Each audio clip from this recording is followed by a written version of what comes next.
Welcome back to Disrupting the Algorithm, a monthly check-in with our Disruptors network where we talk to alumni, past mentors, instructors, actors, directors, and anyone who has been part of a Disruptors family.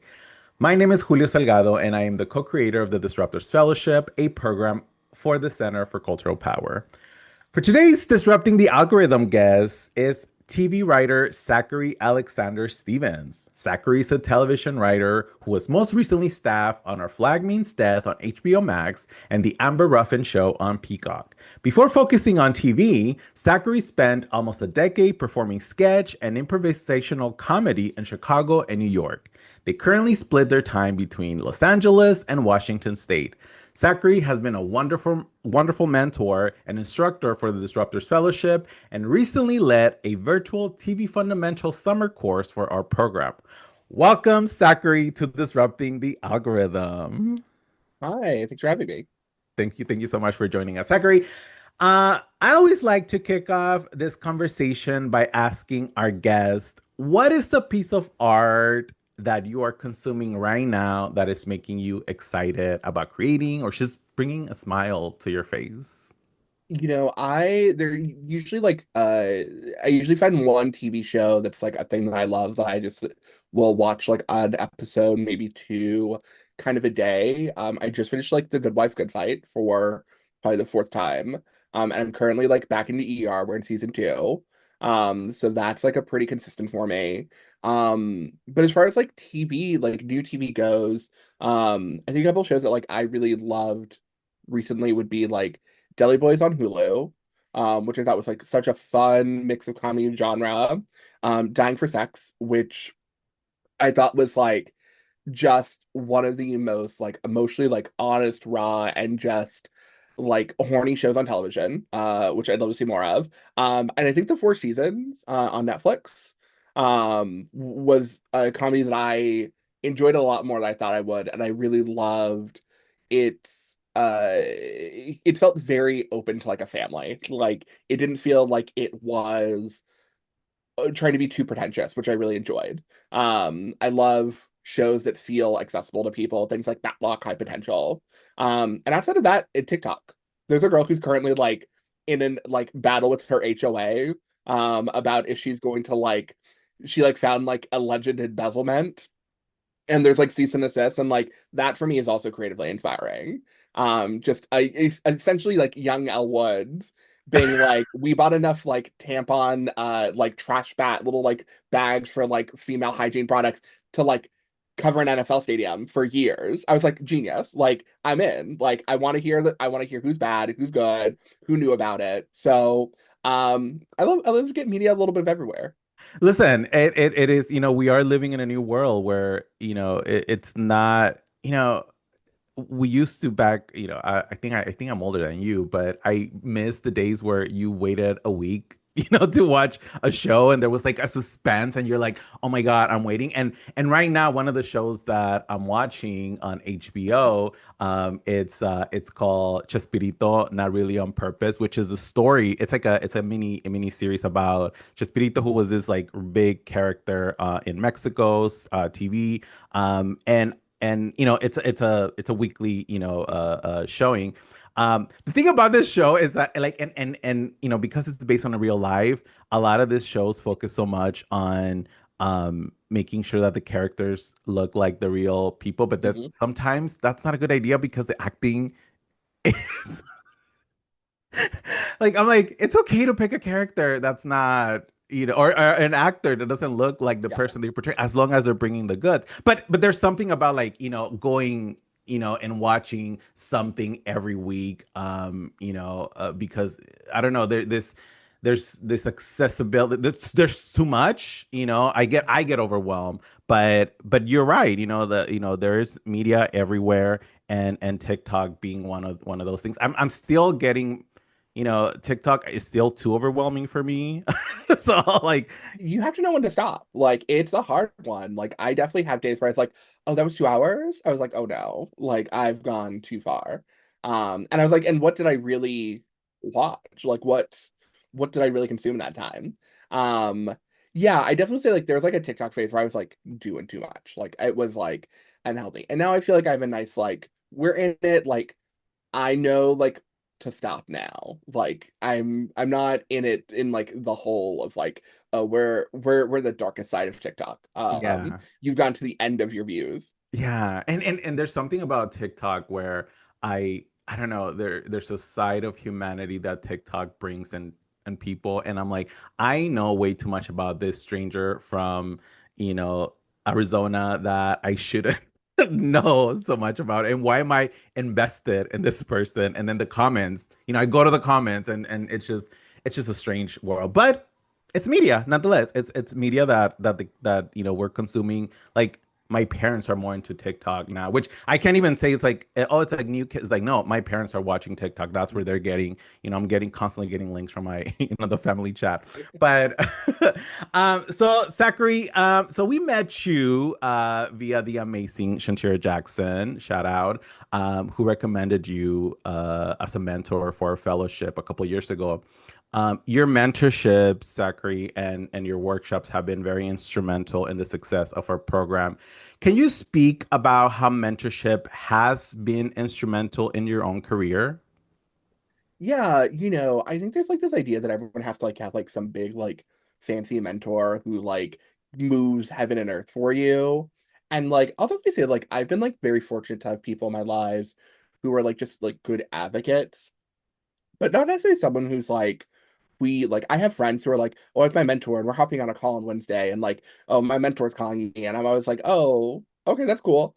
Like I think having like accessibility to people where it's like if that question comes up, like you can ask it, like having an avenue is really important, whether that's people who you work on shows with who are upper level writers.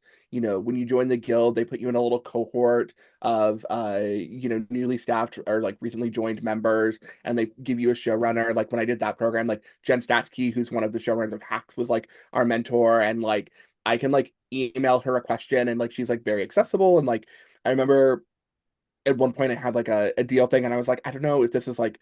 Should I do this? Should I not? And like just had like some really thoughtful advice. Lauren Ashley Smith, who is, the was the head writer of Black Light Sketch Show for a couple of seasons, like was someone I met in New York who's always just like been a really thoughtful person. And like also people like I've taught with in other programs have become like really good advocates for my work.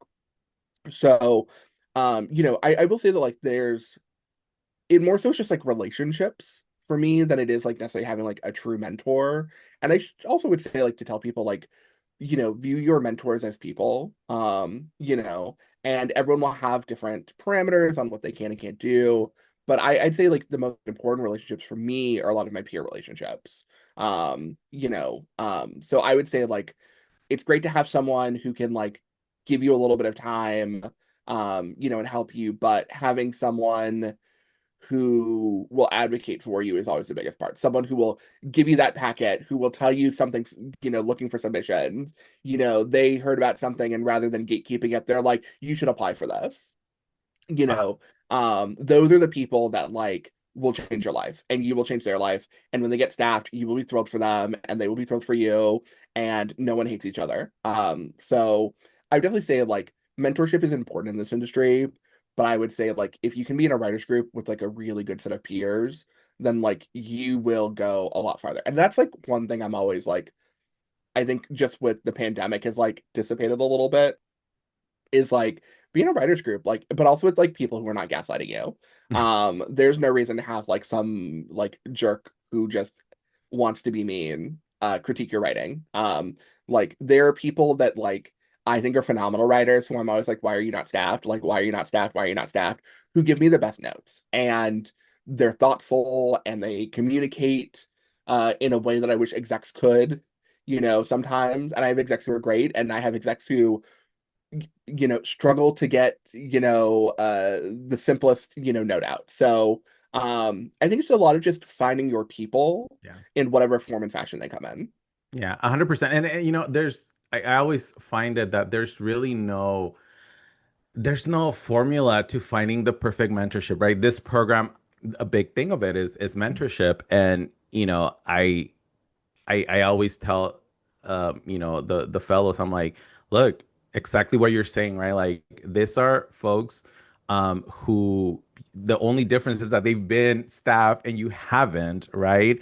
And there's this feeling of like, well, they know more than I do just because they've been staff. It's like they have a little more experience, but like you're saying, they are people, right? And so there's really no way of I always, I mean, just be curious about the craft and what is it. I always tell folks, in your first meeting with your mentor, tell them what exactly you want out of, this program, and what is it a question that you have that, only this person can ask. But getting to know each other, I love it.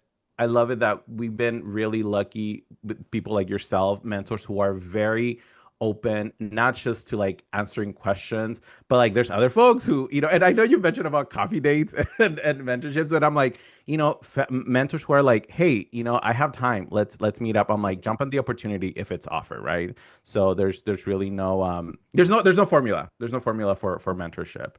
Um, Now, you've worked on some pretty amazing new shows from like animation to like, late night. And comedy has always been your through line.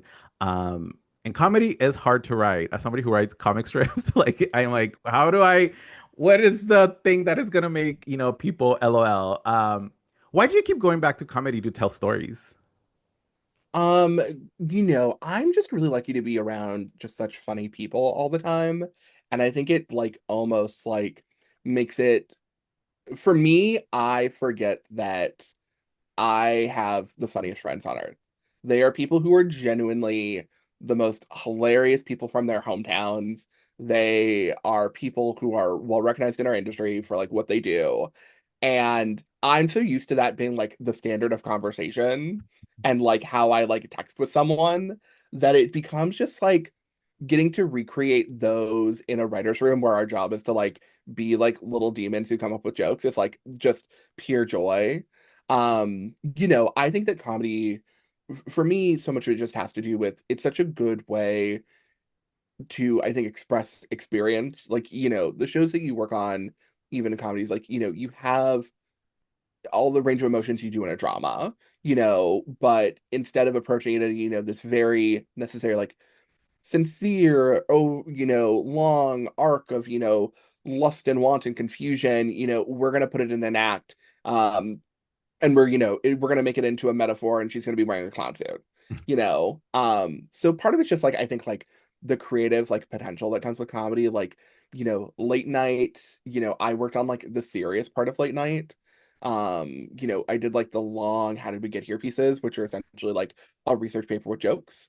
And a lot of that was just, a really cool opportunity of, my bosses being like, will you do more of these and like kind of do whatever you want? And then it's also like whatever I want, but like that's too many choices. Tell me what. But I got to do so many cool pieces, about, the Teen Child Welfare Act, about foster care, about school resource officers, and things that I really do honestly care about.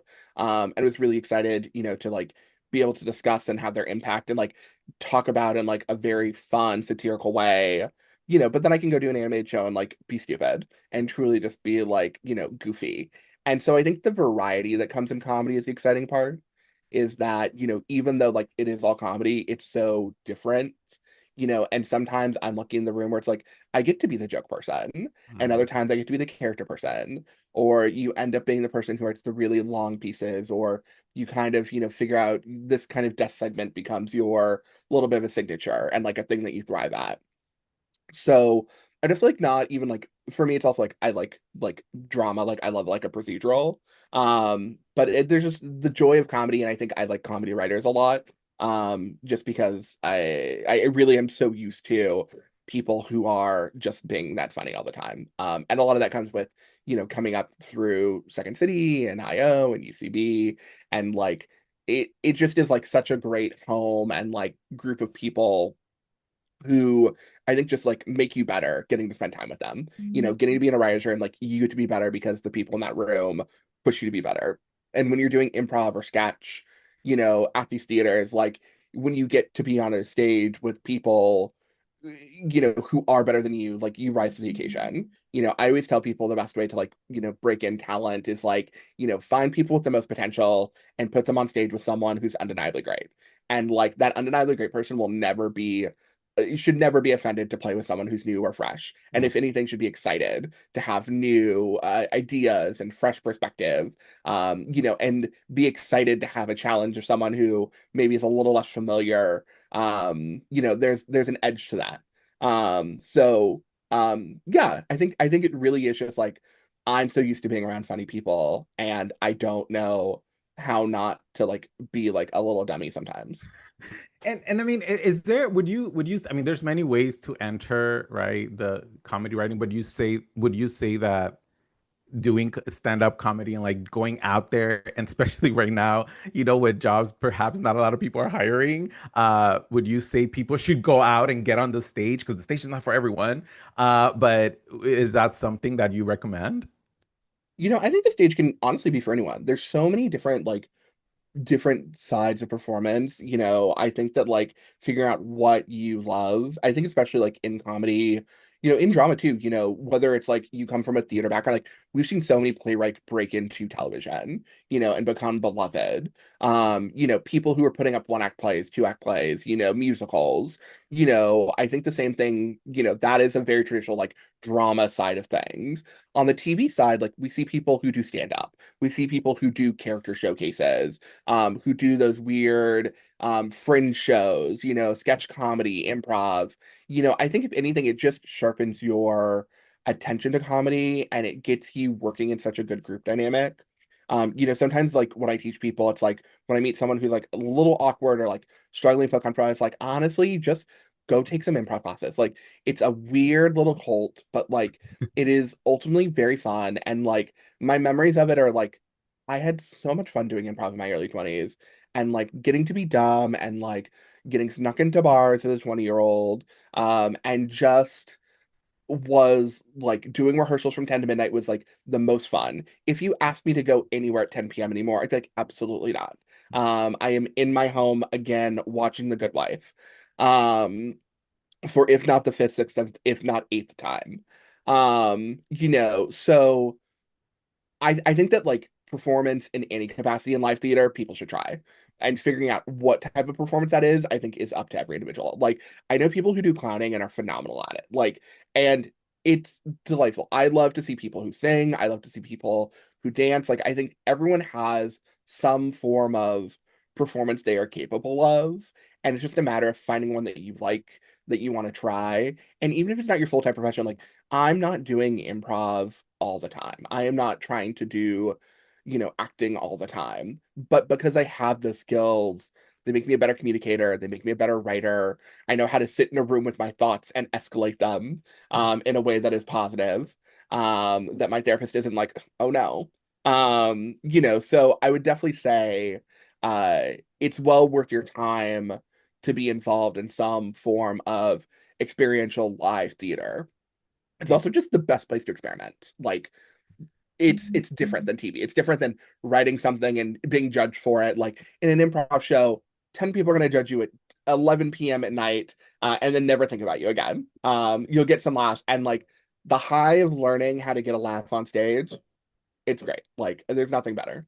I had one, I participated in one improv class, and I loved it, but again, I was just like, this is not for me, but I tried it, right? And I think again, right, like as long as you tried all the things, right? We're so afraid of trying, but the beauty about being an artist, a writer, it's like there are infinite options, right? And going back to somebody telling you you have all the options, do whatever, that could, for a lot of people, that could be too much, and freeze you into not doing anything. And so I'm like, just try it on, just try it a little bit. I'm going back to advice and mentorship. And advice that I always keep going back to is one I heard from Gloria Calderon Calet, who she was doing a live, I think, or one of her videos. She said, always update your samples, your writing samples. What was the advice from a mentor that you took to heart and are always applying to your work? Oh, I mean, you'll hear Shantira say it a lot, is like, everyone wants to be a writer, but nobody wants to write. Like that is really the job. Your job is to, if you want to be a writer, to write. That means sit down, do the next thing, read that script, do your business, make sure you're networking. If you want to, be a writer, if you haven't written a script in a year, did you write? Like, you say this is your passion, your dream job. It's not just sitting in a room. I have to still churn out new scripts. Well, I did one, two, three new samples in last year.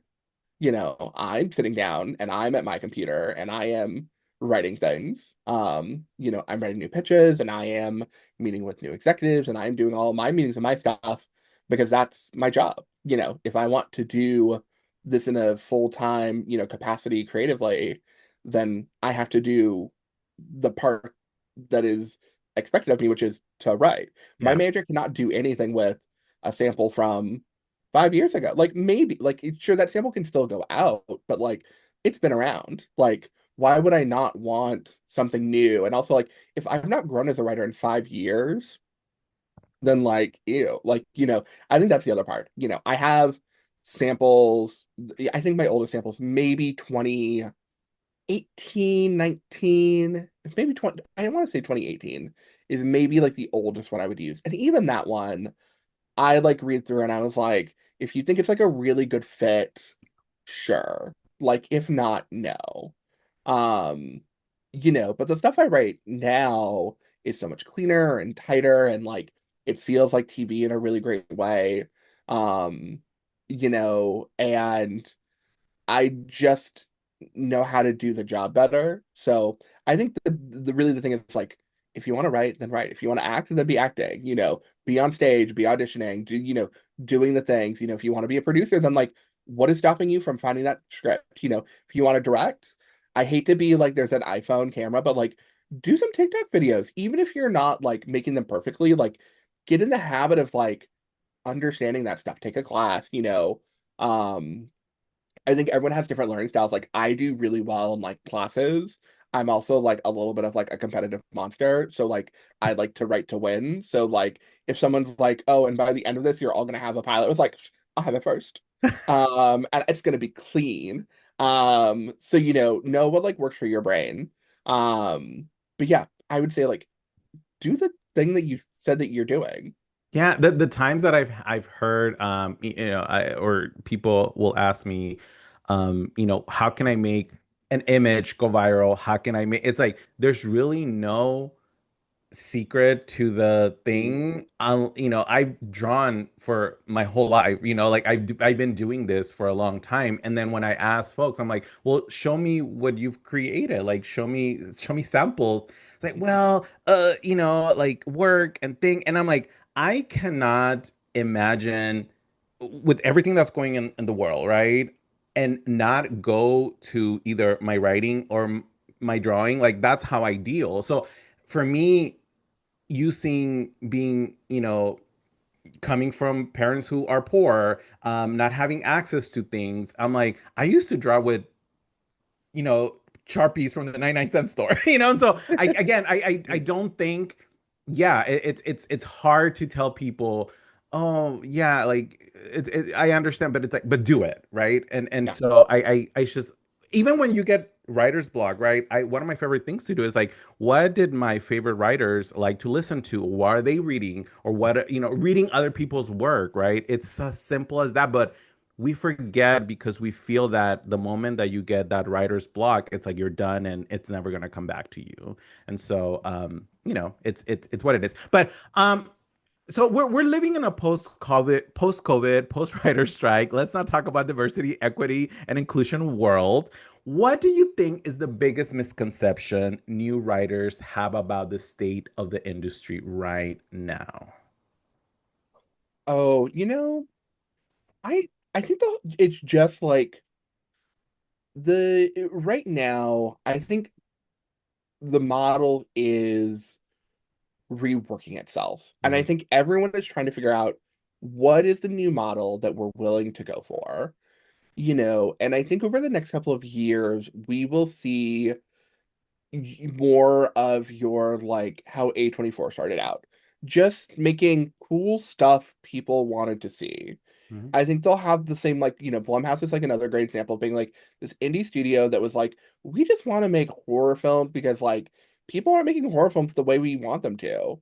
And I think you'll get that with people who do comedy and dramas where they're just like, we miss really good sitcoms. Like we just don't think people are making good episodic like 12 episode season, plus seasons of comedy. Like the ones we're getting on TV just are not that. They're being forced into like these weird choices by these networks. So we're gonna make it. Um and it's gonna be harder, and there are restrictions to that financially, and the people who have resources to do that, a big part of surviving this industry is who has the resources to. Mhm. And that's always one of the hard parts about, when you have these, dips in staffing and dips in development and dips in just like financial security, and I'll definitely say this, it's like it's not just like young queer people of color who are like not staffing. Like there are like older white guys who like for the first time in a long time are like, yikes, I don't know how I am like going to, pay all my bills, and people who have houses, and so I think it is like a larger problem across the space. But I do think, part of the future is like moving towards a model where the billionaires are not in charge of all of the ideas. A lot of these IP libraries, it's going to be interesting. Superhero movies, a lot of them go into public domain in a decade. Batman goes into public domain, Superman, all that stuff. Like, this is the last hurrah. This is the last, maybe year number 8 before it all goes. We get like a new version. But like, the reason we're so dead set on like milking every superhero movie is they go public domain. They become anyone can make a movie about them, and what are you going to do about it? um and I don't think people realize that like studios have that factored in, that Yeah. part of their business model is going to die, their IP eventually goes. And so when they're not creating new IP, and they're not doing new things that are also going to hold them over for the next 99 years, they know that their model isn't sustainable. But I do think the biggest part is like young people's like, be open to doing new things, like lower budget TV shows. Like I think about like, the It's Always Sunny, like pilot, which is like truly just like if you watch it, like it's like shitty filmed on a camcorder, but it's funny and it was good enough to like get the idea across. Like, I think that Broad City, like, I think Issa Rae's like web series, like when she talks about like really just like doing it like with the phone, like her like that web series is not like super high quality, it's not high color graded, it's not, I think that we had that all the time where it's like you need to do all these things. That's like maybe, but honestly, if someone brought me something really funny that was scrappy, like why not? Because I know I can't color grade. And if someone's like expecting me to just be like, but do you get the vision? Yeah. I think that I personally am like very open to it versus your overly polished thing that's kind of okay.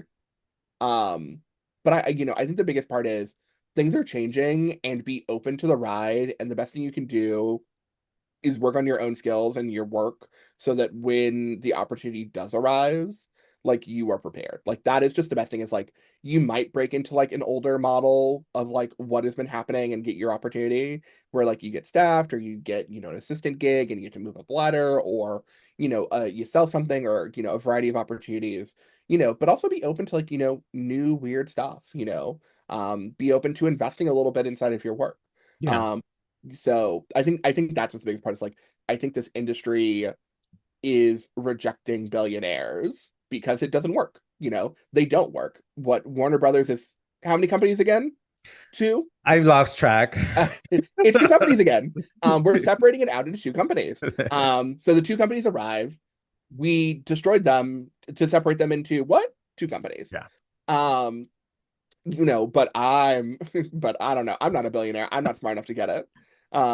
So the best thing you can do is just be along for the ride, Yeah. really love the work that you're doing. Do not make this industry your whole life. Like, it will not take care of you. It will not, love you, feed you. It is a job. It Yeah. is a very cool job that is like wonderful, but like it is art and capitalism, and art and capitalism are two things that do not always fortify in a great solution. So, having creative outlets, like still do that sketch show, you can be putting up a play and still be doing television. Have a day job that you like.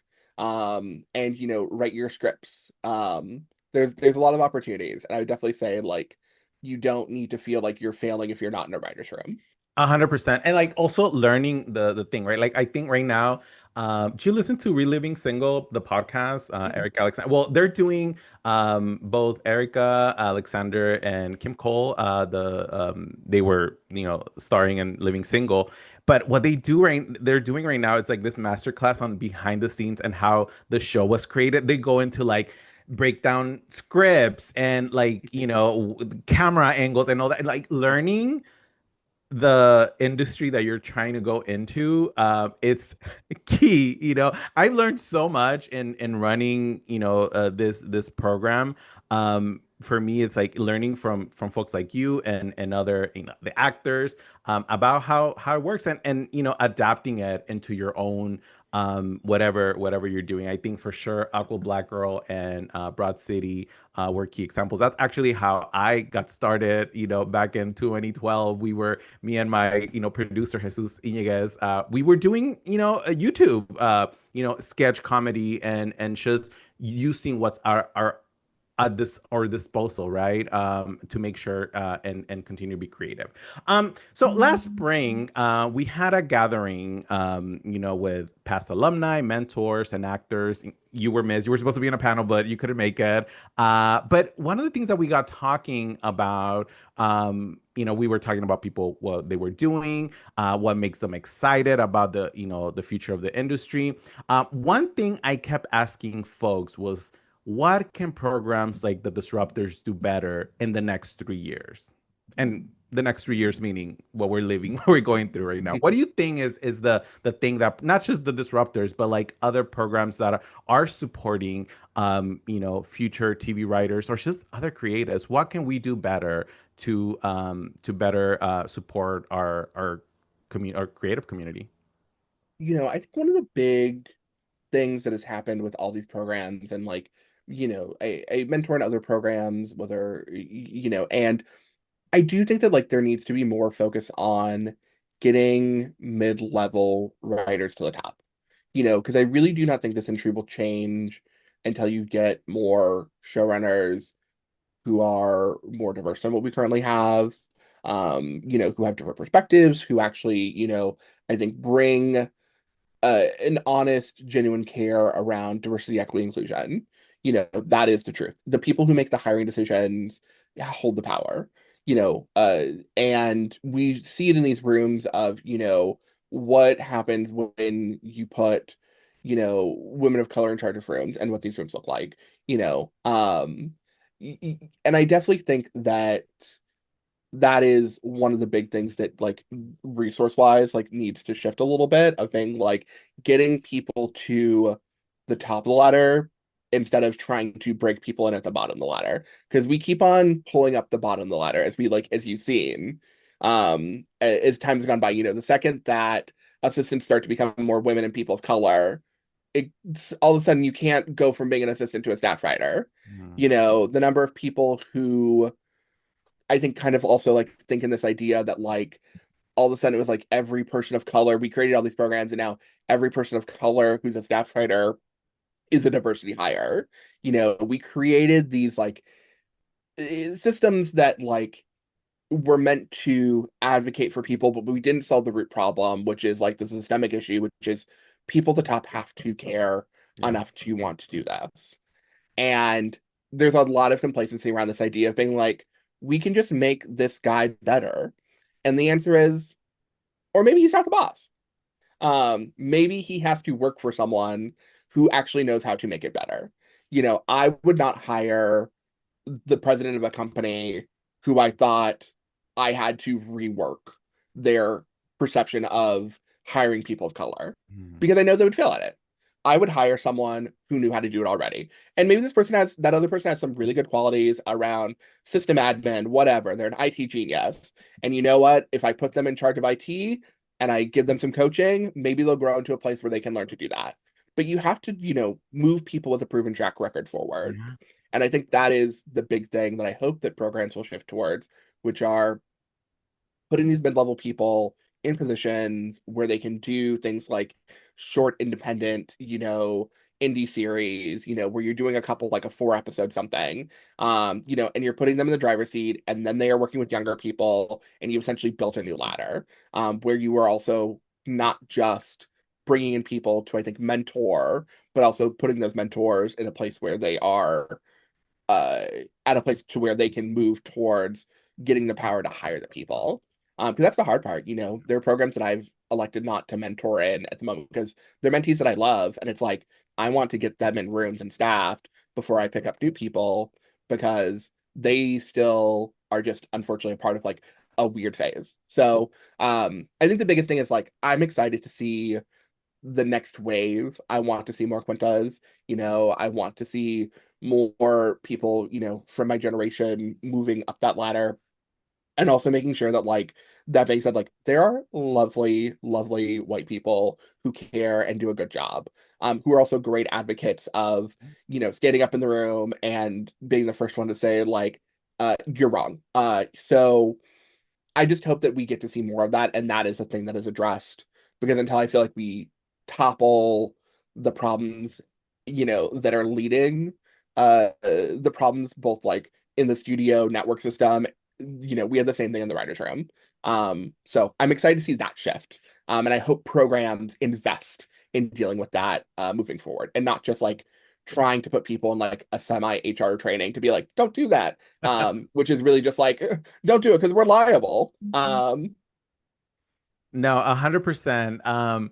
Zachary, I can listen to you all day because you're just so full of knowledge, and thank you so much for always, always, saying yes and continue to work with us. And so, as we coming to an end to our conversation, is there anything that you're working on that you like to plug, or anything that we should maybe where people can find you, and all that good stuff? Don't come find me. Uh, what do I have coming up? I'm doing Ask Sketch, which is a UCB show, which is like the sketch form of Ask Cat this month, at UCB in LA, the 9th and the 23rd, 2 Saturdays. Okay. So if you like sketch comedy, I have this truly unwell sketch, is maybe the only well way to describe it. And just a really talented group of people who are doing some really absurd, horrific things. So I'm excited for it. Listen, share it with us so we can share it on the Disruptors Instagram, and we'll definitely be coming out and supporting you. I always tell the fellows, I'm like, because there's so many fellows doing so much amazing work. We're gonna check out Sierra Santana this weekend. She has her show at UCB, and so we're excited. And again, thank you so much, Zachary, for joining us today. And thank you all for those of you watching. Please share this video with everyone and subscribe to our Center for Cultural Power YouTube page and Instagram at Culture Strike to see this and other videos from our organization. Thank you all so much for joining us. Thank you, Zachary. Yeah, of course. Have a great day.